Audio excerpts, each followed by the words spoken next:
back. It's another summer morning in the country. I wanted to get out kind of early today before the wind picked up. And I wanted to show you something in particular just up the road here.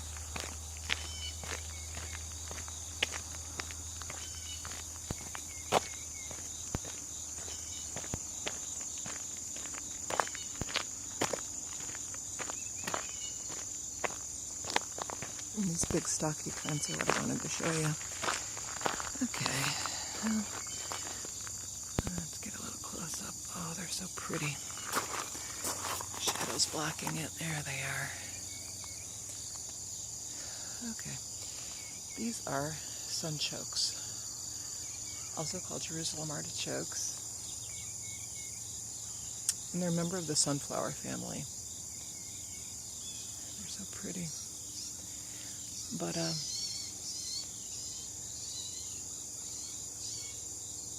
these are my neighbors, sunchokes. More over here.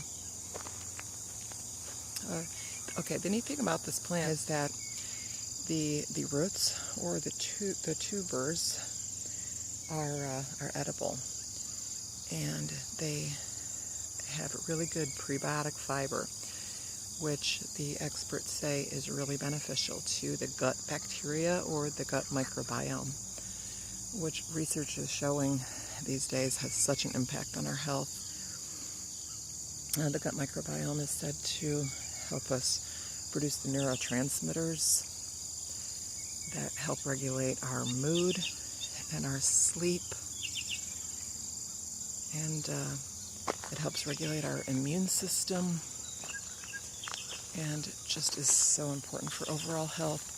So anything we can do to nourish the gut microbiome would be really beneficial to our health. And yeah, the tubers of these plants have the really good prebiotic fiber that they say is really healthy. So yeah, it's the roots that are the edible part, and they do say you need to work up slowly to any substantial amount, otherwise it can cause some GI distress. But the ways that they can be eaten, these roots of these plants, they can be cooked, they can be eaten raw, or they can be pickled. I never made them yet, but they are, people say that they're just delicious.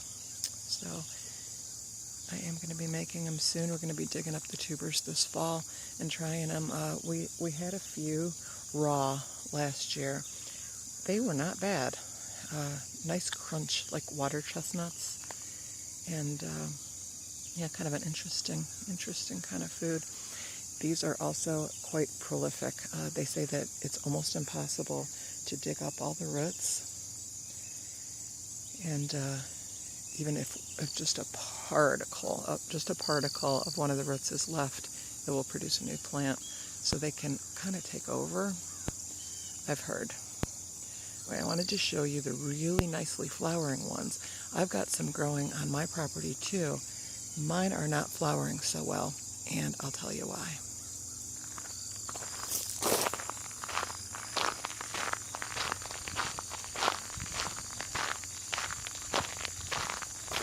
I'm just going to walk back to where mine are growing. The sound may be familiar to some of you who've watched my videos. This is the crunchy gravel road in front of our house. We live very, very rurally here in the Ouachita Mountain Valley. We are surrounded by 1.5 million acres of national forest. And it is such a beautiful area. We have mountains to the south of us. There. And slowly, can we see them from here? It's really difficult to see it from here, but we also have the mountains to our north. They are, correct me if I'm wrong, but I do believe that the Ouachita Mountains are the only mountain range in the United States that run east to west. Almost every other mountain range runs north to south, south to north. So, yeah, these are kind of interesting that they run in a different direction. As I'm walking, I don't know if you can see this rabbit that thinks that I'm after him. We have so much wildlife here. Rabbits all the time that my dog wants to chase. Oh, there he goes. And we have deer, which I'm going to be talking about here in a second. He's just staying a few steps ahead of me. There he goes. Yeah, if my dog was out here, he'd be really excited. Chasing the rabbit. Our gardens need to have fences around them to keep the rabbits out. They'd eat up all our food. Well, excuse me, buddy. You need to get moving. I'm getting awful close to you.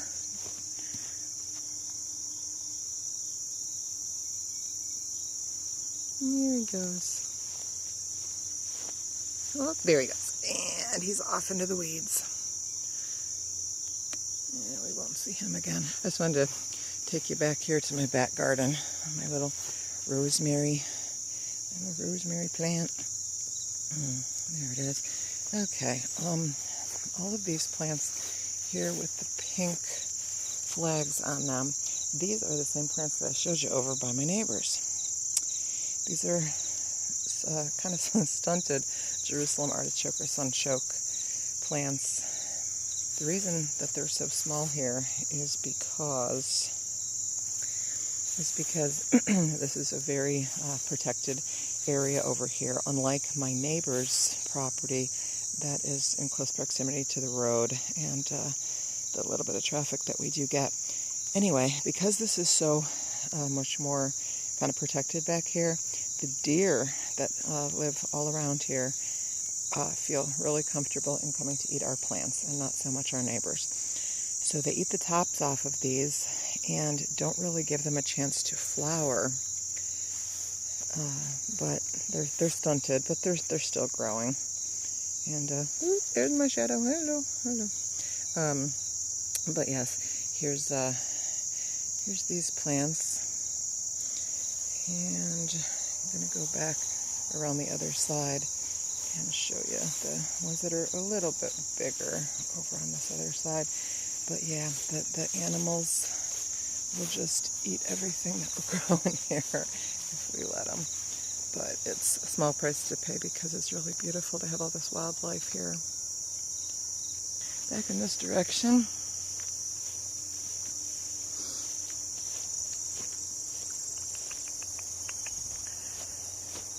Here we have bigger Jerusalem artichoke or sunchoke plants. Still no flowers because I think the tops have been eaten off of these when they were young and just starting to grow. But the deer have been leaving these alone a little bit. We have it roped off so that when all this land gets cleared in the fall, that they don't chop down our sunchokes, because we want to be able to trace the stalks down to the root so that we can harvest them.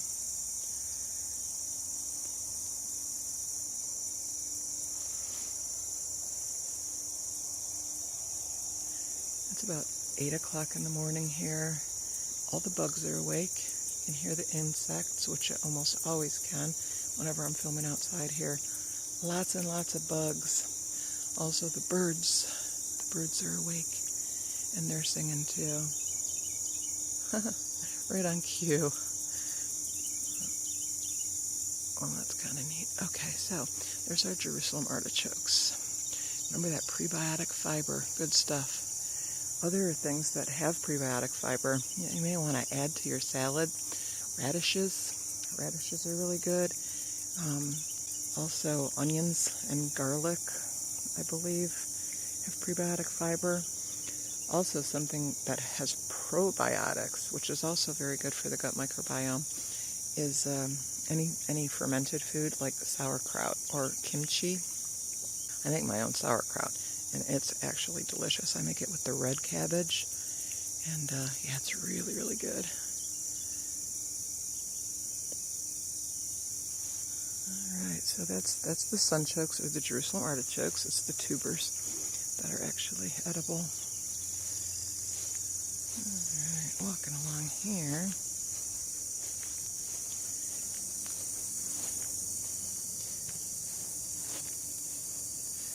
Coming up to this path here. We'll walk down the path a little ways. My husband just mowed this path again. For most of the summer, this has been inaccessible to us. I walk my dog twice a day, big walker, and this was always part of our walk. But, ooh, I just saw a deer bounding. Oh man, I wish I'd have got that.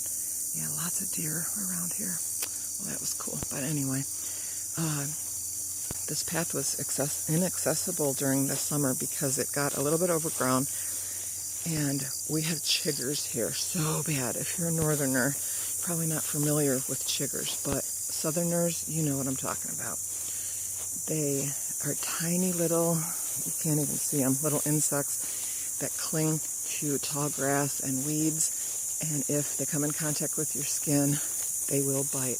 Oh, I just saw the deer again. Oh, how cool. Anyway. They will bite, and they leave behind the most intensely itching little dots on your skin. One of the worst itches ever. So yeah, you want to avoid chiggers at all cost if you can. So we have not been walking this path this whole summer, but now chigger season is over, thank goodness, and yeah, we got the path back, so I was actually able to walk my dog here for the first time in a long time yesterday, and he was so excited to be able to get on the path because he's always pulling. Why aren't we going on the path? And you can't reason with him about the chiggers. This really needs clearing again. I'm gonna squeeze through here.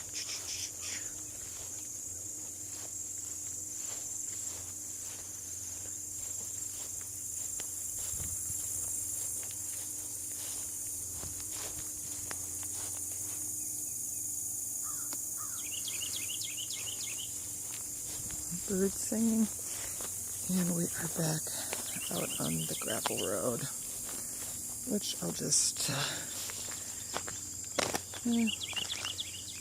don't think I'm going to stay out on the road. I think I'm going to go back on the path back to my house.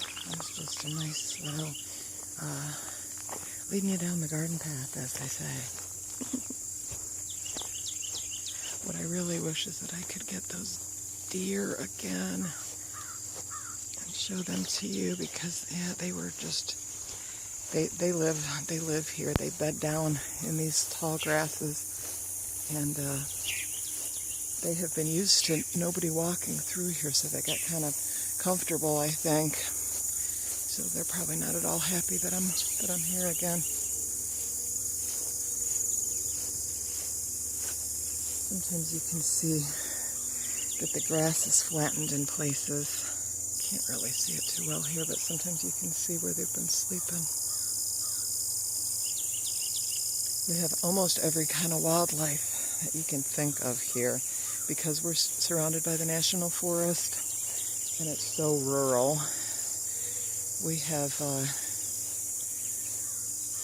all the normal small wildlife, the rabbits and the squirrels. There's pack rats here in these weeds and stuff, and that sounds gross, but they're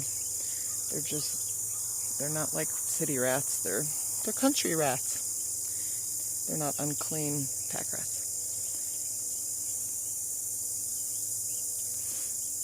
But yeah, there's field mice, lots of that. The bigger stuff we got, we have some fox, a lot of skunks in this area, and armadillos. Wow, do we have the armadillos. They love to chew up our yard and drive my husband crazy. They dig for bugs, especially after the rain, and they leave big gaping holes in our yard. You can break an ankle if you don't watch out. And yeah, they don't clean up after themselves, so they're kind of a nuisance. But yeah, lots of armadillos. We have hawks and eagles flying around. You can hear owls at night.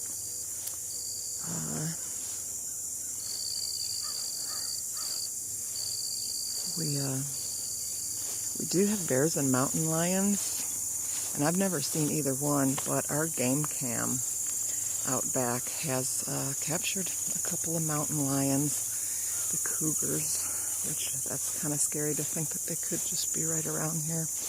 But we have black bears too, and our neighbor used to see them before we moved into this house. He said that there used to be one that would be walking across our yard sometimes.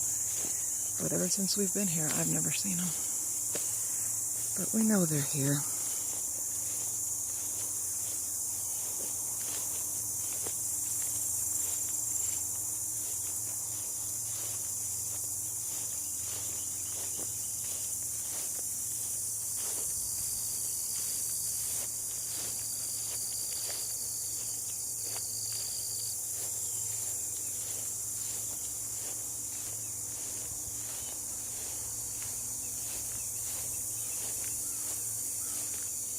Well, that was a whole lot of what I wanted to show you this morning.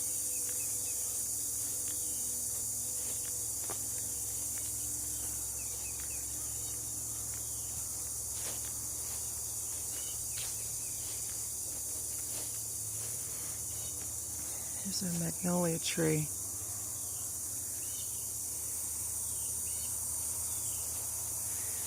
It blooms earlier in the summer. Big white flowers. If you're not familiar with them, these beautiful, beautiful big white flowers that smell very citrusy. They smell like lemons. And the magnolia trees have these big glossy leaves. They grow pods that later, nearing fall, these pods get bright red seeds that are so beautiful. Now they're kind of ugly, the pods, but I had just seen one recently, a pod that fell that did have some of the red seeds already. Let's see if I can find that. No, I don't see it. But yeah, in the fall, they have the beautiful, bright, blood red seeds in them. And fall's coming. We've been having some hot days still, but the nights are getting cooler. And one of the signs that fall is coming here in the mountains is that the coyotes start to get very vocal again. If you've never heard a pack of coyotes going at it at night, it can be a really eerie experience. It sounds like screaming or kind of hysterical, maniacal laughter. They're scary. And even in packs, I don't think they're really dangerous to people, but I wouldn't want to encounter them on a dark road. I really wouldn't. But yeah, they've been getting really vocal the past few nights, so I'm thinking that autumn is on its way, maybe coming a little bit early to the mountains this year.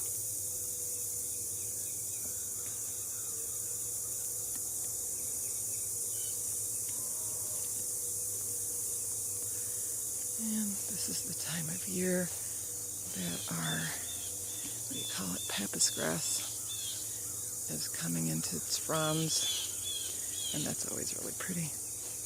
More fronds every year.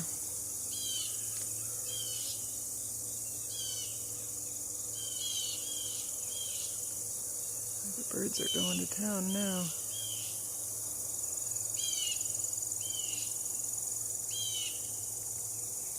Doing a little construction on the highway up the road, so I'm hearing some traffic.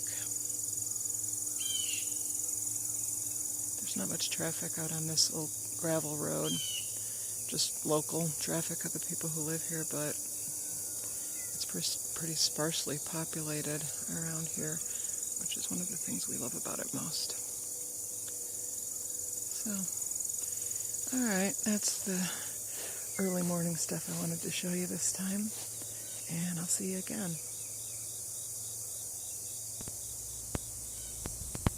It's so beautiful here, especially in the summer when everything's in bloom. I wanted to show you the hibiscus, my hibiscus plant that's just going nuts. Up the stairs and get a closer look at it.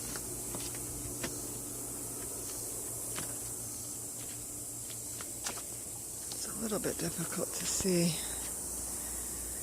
when I'm filming in the sun, but close up. Ooh, hibiscus. How many we got? 1, 2, 3, 4, 5, 6, 7, 8, 9, 10, 11, 12. At least 12 big full blooms. Gosh, this is pretty in the summer.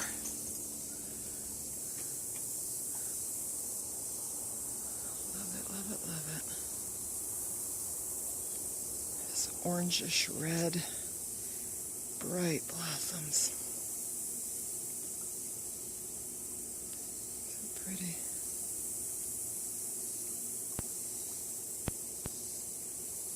What else do we have?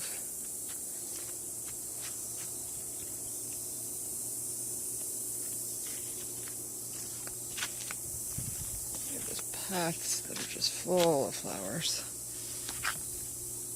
It's pretty gorgeous. We have like little miniature alamandas interspersed in there. They're funny. They start out in the morning, bright, bright pink, like that. And as the day goes on, the sun fades them. And this one's already getting a little bit faded. Where is it? There it is. That one's already getting a little bit faded by the sunlight. This is strange. Never seen fading flowers before. Anyway, really bright, pretty flowers.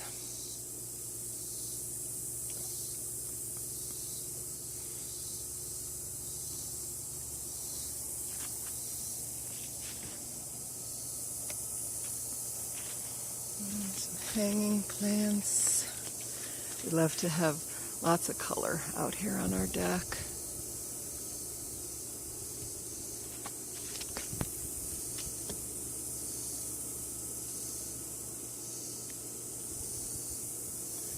Wind is starting to pick up, so I'm going to have to cut this short. We've had some storms, so there's a little bit of leaves and debris in the pool. Needs to be vacuumed. And there's the last blooms of the summer on the crepe myrtle. I love crepe myrtle. A lot of them growing around here. They're so pretty, especially when the whole tree is in full bloom. These are the late blooms. Gonna be gone soon. I always look forward to them blooming in the summer.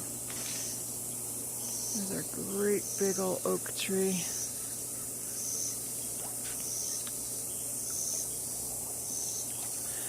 The woods behind our house, the bamboo. You see the bamboo growing there, and there's a creek down low and behind these woods.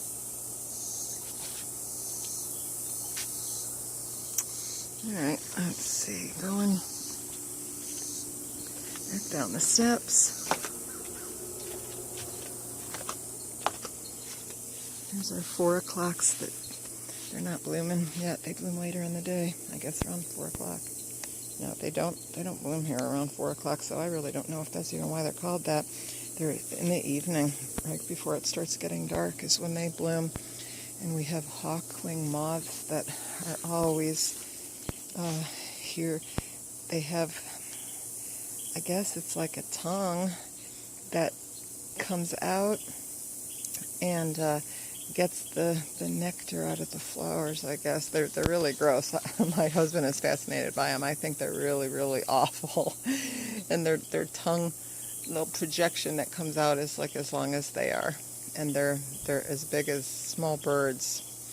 So yeah, I'm not a big fan, but I like it earlier in the day when those moths are not here by the 4 o'clocks.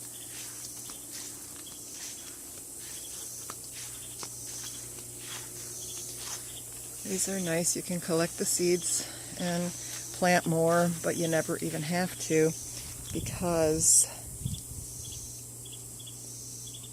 they plant themselves. The seeds just fall out and replant themselves. So these bushes get bigger and bigger all the time. We have to kind of cut them back. Now this is our old shed. This was here when we moved in. And over there is our new shed that we're actually using. So we're not using this one. It's really ready to fall down. But it sure does have pretty, like, vintage wood that it's made of. And people actually pay good money for old wood like this to kind of seal it and use it in their, their rec rooms or whatever. But it's really pretty. When I do, we do some photography, and we like to use this as a backdrop because it's really pretty old wood.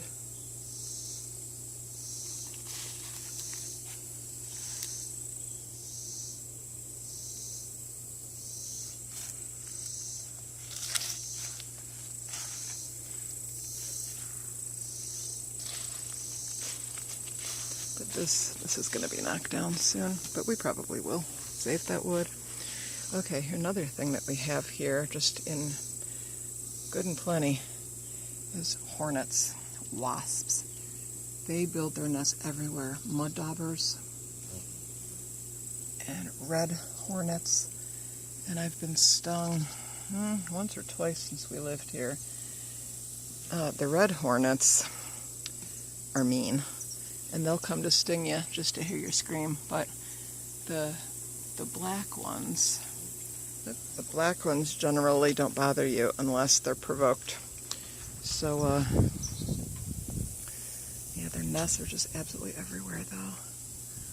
But the time that I got stung, it was because the wind blew one back at me. It was flying away, and the wind blew one at me, and it hit me right in the ear and tagged me. And boy, their stings itch and hurt. It takes a little while to get over that.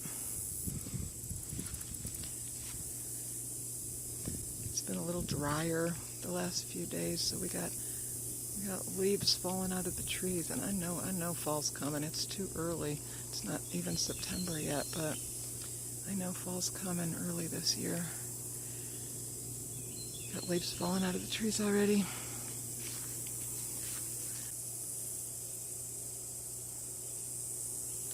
So, the beautiful summer, and I sure like to remember that this is what it looks like, so that in the winter I don't get too sad.